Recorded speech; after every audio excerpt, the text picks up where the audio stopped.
रांगोळीच्या सप्तरंगात सुखाचे दीप उजळू दे, लक्ष्मीच्या पावलांनी घर सुख समृद्धीने भरू दे. दिव्यांची आणि त्याचबरोबरीने आनंदाची उधळण करणारा हा सण राज्यासह देश विदेशात साजरा केला जातो. दिवाळीमध्ये लक्ष्मीची पूजा करून आपल्यावर तिचा कृपा आशीर्वाद राहावा यासाठी मनोकामना केली जाते. घर असो किंवा कार्यालय, दिवाळीमध्ये लक्ष्मीपूजनाला प्रत्येक ठिकाणी मोठे महत्त्व आहे. या दिवशी आपण गणपती बाप्पा, माता लक्ष्मी, श्रीहरी विष्णू, कुबेर देवता या अशा अनेक देवदेवतांची आवर्जून पूजा करत असतो. तर ही पूजा कधी करायची, पूजेचा शुभमुहूर्त काय आहे याची माहिती या व्हिडिओमध्ये आपण घेणार आहोत. त्याचबरोबरीने लक्ष्मीपूजन घरच्या घरी कसे करायचे याची एकदम सर्वांना जमेल अशी साधी सोपी पण विधिवत पूजा कशी करायची हेही आपण या व्हिडिओमध्ये पाहणार आहोत. तुम्ही जर आपल्या चॅनलवर नवीन असाल तर आपल्या या चॅनलला नक्की सबस्क्राईब करा. चला पाहूयात या दिवशी लक्ष्मीपूजनाचा शुभमुहूर्त काय आहे. दिवाळी लक्ष्मीपूजनाची वेळ अशी असणार आहे.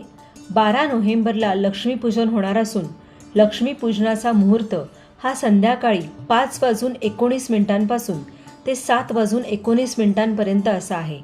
अमावास्या तिथी 12 नोव्हेंबर रोजी दुपारी 2:44 पासून सुरू होणार आहे आणि 13 नोव्हेंबर रोजी दुपारी 2:56 संपणार आहे. तर आपल्याला संध्याकाळी 5:19 ते 7:19 या वेळेमध्ये आपल्याला लक्ष्मीपूजन करायचे आहे. सर्वात आधी पाहूया आपल्याला लक्ष्मीपूजनाची पूर्वतयारी काय करायची आहे.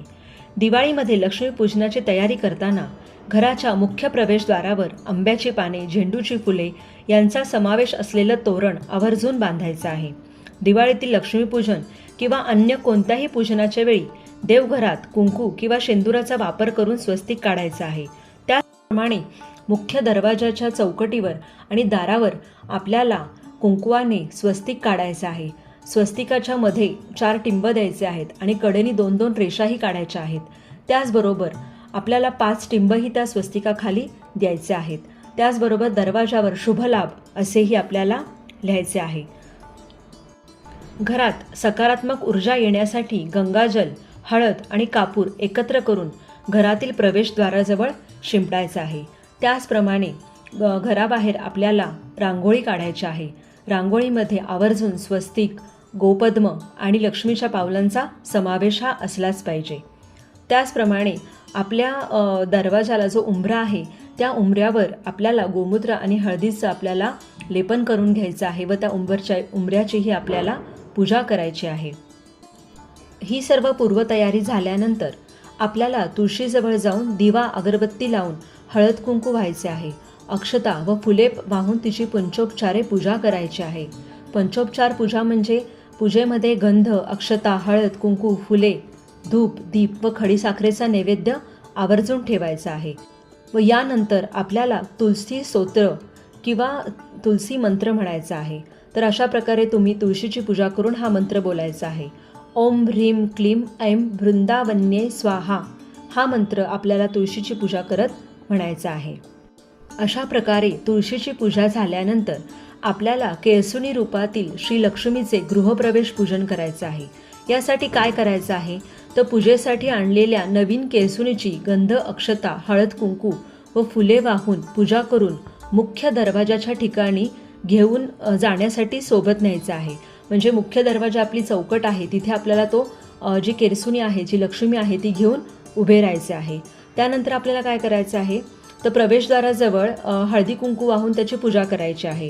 त्याचप्रमाणे आपले श्री स्वामी समर्थ आहेत, कुलस्वामिनी आहे, श्री गणेश महाराज आहेत, यांचा आपल्याला जय जयकार करत त्या लक्ष्मीला घेऊन आपल्याला गृहप्रवेश करायचा आहे. गृहप्रवेश करताना आपल्याला आधी लक्ष्मीची पावले आणि गाईची पावले दारापासून ते आपण जिथे लक्ष्मीची पूजा करणार आहोत तिथंपर्यंत आपल्याला ते लक्ष्मीची पावलं आणि गाईची पावलं काढत काढत आपल्याला रांगोळीचे छाप काढायचे आहेत. अशा प्रकारे बाहेरून आपल्याला अशी लक्ष्मी जय जयकार करत जिथे आपण पूजा देवघरामध्ये आपण जिथे लक्ष्मीची पूजा करणार आहोत तिथे आपल्याला ही केळसुणी घेऊन यायची आहे. पूजा करायच्या आधी महिलांनी सर्वात प्रथम आपल्या कपाळाला हळद कुंकू लावून घ्यायचं आहे. जर पुरुष पूजा करणार असेल तर कुमकुम तिलक लावायचा आहे आणि डोक्यामध्ये टोपी घालायची आहे. अशा प्रकारे लक्ष्मी घरात आणल्यानंतर आपल्याला सर्वप्रथम आपल्या गुरुचे ध्यान करायचं आहे, श्री स्वामी समर्थांचे ध्यान करायचे आहे. कारण गुरुच्या साक्षीने जी पूजा आपण करतो त्याचे फळ आपल्याला अधिक पटीने मिळते. म्हणून स्वामी समर्थांच्या मूर्तीची किंवा फोटोची देवघरात पूजा करून आपल्याला 1 माळ स्वामी समर्थ महाराजांचा जप करायचा आहे. यानंतर आपल्याला पूजेला सुरुवात करायची आहे. पूजेची सुरुवात करताना सर्वप्रथम आपण इथे दीप प्रज्वलित करून घेणार आहोत. दीप प्रज्वलनासाठी दिव्याला आपण अक्षतांचं आसन देऊन त्यावर हळदी कुंकू वाहून त्यावर प्रज्वलित केलेला दीप ठेवणार आहोत व सर्वप्रथम दीपपूजन करणार आहोत. दीपपूजनासाठी हळद कुंकू अक्षता फूल वाहून दिव्याला नमस्कार करायचा आहे. पूजेला सुरुवात करताना आपल्याला प्रथम आचमन करायचं आहे. आचमन करताना आपल्याला ओम केशवाय नमः, ओम नारायणाय नमः, ओम माधवाय नमः असं 3 वेळा म्हणत आपल्याला पाणी प्यायचं आहे व 4थ्या वेळेला 2 नावं घेऊन आपल्याला पाणी ताम्हणामध्ये सोडायचं आहे. ओम गोविंदाय नमः, ओम विष्णवे नमः असं म्हणत आपल्याला पाणी ताम्हणामध्ये सोडून द्यायचं आहे. यानंतर हात जोडून आपल्याला श्रीकृष्णाची 24 नावं आहेत, त्या 24 नावांचं आपल्याला स्मरण करायचं आहे. आचमन झाल्यानंतर आपल्याला संकल्प करायचा आहे. संकल्प करण्यासाठी हातामध्ये फूल, अक्षता आणि पाणी घेऊन आपल्याला संकल्प सोडायचा आहे की आपण ही पूजा का करत आहोत. तर आपण जेव्हा संकल्प सोडतो तेव्हा आपलं स्वतःचं नाव घ्यायचं आहे, आपलं गोत्र आहे त्याचं नाव घ्यायचं आहे आणि पुढील आपल्याला संकल्प म्हणायचा आहे की माझ्या घरातील व कुटुंबातील कायिक, वाचिक, मानसिक दारिद्र्य निवारण होऊन क्षेम, स्थैर्य, आयु, आरोग्य, ऐश्वर्य, अप्राप्त लक्ष्मी प्राप्तीसाठी व प्राप्त लक्ष्मी चिरकाल संरक्षित राहण्यासाठी तसेच गुरु, आईवडील यांची भक्ती, सेवा, सानिध्य प्राप्तीसाठी घरातील क्लेश, कलह निवारण होऊन कुटुंबात एकोपा राहण्यासाठी यथाशक्ती यथा ज्ञानेनं दीपावली निमित्त श्री लक्ष्मीपूजन करीत आहे. अशा प्रकारे संकल्प करून आपल्याला हातातील अक्षता, फूल आणि पाणी ताम्हणात सोडायचे आहे. यानंतर आपण आपल्या कुलदैवतेसाठी कलश स्थापन करणार आहोत. कलश स्थापन करण्यासाठी मी इथे अशा प्रकारे तांदळाने स्वस्तिक काढलेले आहे. त्या स्वस्तिकावर हळद कुंकू वाहून घ्यायचं आहे व त्या हळद कुंकू वाहिलेल्या स्वस्तिकावर आपल्याला कलश स्थापन करायचा आहे. कलश कसा स्थापन करतात हे सर्वांना आता माहीतच आहे, तरी पण मी थोडक्यात सांगते. कलश स्थापन करण्यासाठी कलशामध्ये पाणी घ्यायचं आहे. पाण्यामध्ये आपल्याला हळद, कुंकू, अक्षता, सुपारी आणि 1 नाणं टाकायचं आहे. त्यानंतर त्यावर आपल्याला 5 नागिनीची किंवा आंब्याची पानं ठेवायची आहेत व त्यावर आपल्याला नारळ ठेवायचा आहे. आज लक्ष्मीपूजनाचं आपण कलश पूजन करतोय, तर आपण कलशावर अशा प्रकारे स्वस्तिक काढून घेणार आहोत आणि त्याप्रमाणे आपण इथे कलश स्थापना करणार आहोत. कलश स्थापन केल्यानंतर कलशाला हळद कुंकू लावून घ्यायचं आहे, अक्षता व्हायच्या आहेत व फूल वाहून घ्यायचं आहे. अशा प्रकारे आपल्याला कलशाची पूजा करून घ्यायची आहे. कलश स्थापना झाल्यानंतर त्या शेजारीत मी पुन्हा एकदा तांदळाची रास करत आहे. त्या तांदळाच्या राशीवर हळद कुंकू वाहणार आहे व माझ्याकडे हा जो अष्टलक्ष्मीचा फोटो आहे तो मी इथे स्थापित करणार आहे. तुमच्याकडे लक्ष्मी मातेची मूर्ती असेल ती ठेवली तरी चालेल, लक्ष्मी मातेचा फोटो असेल तो ठेवला तरी चालेल, विष्णू आणि लक्ष्मी मातेची मूर्ती असेल किंवा फोटो असेल तो स्थापित केला तरी चालेल. तुमच्याकडे महालक्ष्मी मातेचं, लक्ष्मी मातेचं ज्या काही स्वरूपामध्ये तुमच्याकडे उपलब्ध आहे ते इथं तुम्हाला ठेवून घ्यायचं आहे. हा जो अष्टलक्ष्मीचा फोटो ठेवला आहे याची मी आता पंचोपचारे पूजा करून घेणार आहे. फोटोला मी अष्टगंध, हळद, कुंकू, अक्षता आणि फूल वाहून घेणार आहे आणि त्याला वस्त्रमाळही वाहणार आहे. अशा प्रकारे लक्ष्मीची पूजा झाल्यानंतर यापुढे मी पूजेची मांडणी करते. पूजेची मांडणी करण्यासाठी थोडे असे 4 जोडीची विड्याची पाने ठेवणार आहे. विड्याच्या पाण्याखाली थोडे थोडे आधीच मी अक्षता ठेवल्या होत्या, त्यावर आता हळद कुंकू वाहते आणि त्यावर आपण अशी जोडीची पानं ठेवलेली आहेत. त्या पानांवर आपण अक्षता ठेवून घेणार आहोत व त्या अक्षतांनाही आपल्याला हळद कुंकू व्हायचे आहे.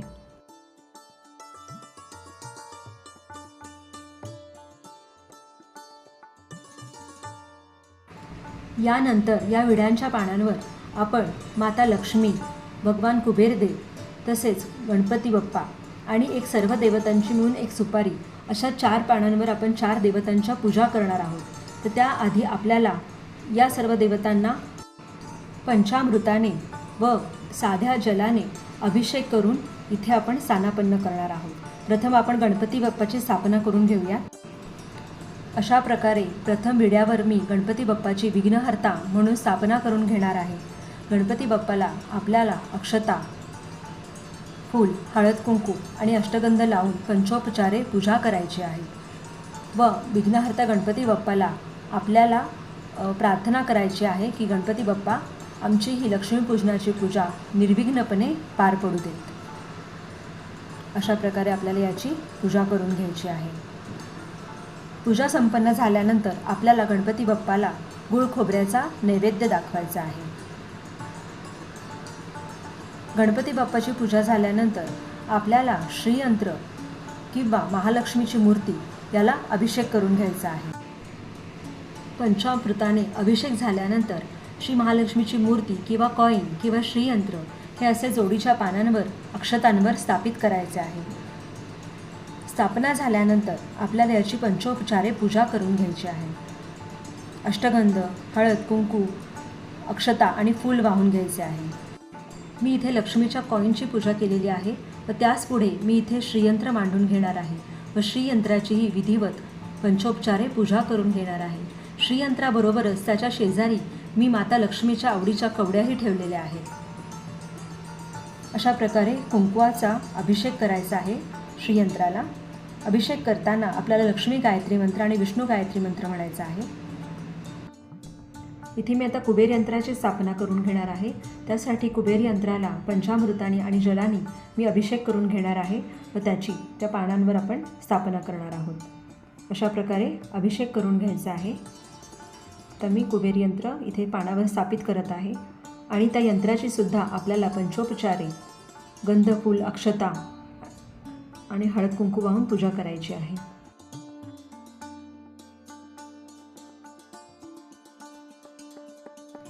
चौथ्या पानावर आपल्याला सर्व देवतांसाठी एक प्रतिकात्मक सुपारी ठेवून त्याची पूजा करून घ्यायची आहे. सुपारी स्थापन करायच्या आधी आपण त्याला अभिषेक घालून घेतलेला आहे व त्याची आता आपण हळद कुंकू, अक्षता आणि फूल वाहून पूजा करणार आहोत. अशा प्रकारे ही सर्व पूजेची मांडणी झाल्यानंतर आपल्याला इथे शंख स्थापित करून घ्यायचा आहे व शंखालाही आपल्याला हळद कुंकू, अक्षता आणि फूल व्हायचे आहे. अशा प्रकारे ही सर्व पूजेची मांडणी करून घ्यायची आहे. तुमच्याकडे जर गजांत लक्ष्मी असतील तर असे दोन बाजूला दोन तुम्ही गजांत लक्ष्मी ठेवू शकता. यानंतर आपल्याला या पूजा मांडणीसमोर 5 अशा प्रकारे तांदळाच्या राशी घालून घ्यायच्या आहेत. या 5 तांदळांच्या राशींवर आपण आपले जे 5 कुंड्या किंवा 5 जी बोलकी आहेत ती आपण ह्याच्यावर स्थापित करणार आहोत. अशा प्रकारे तांदळांच्या 5 राशी घालून झाल्यानंतर त्यावर आपल्याला हळदी कुंकू वाहून घ्यायचं आहे.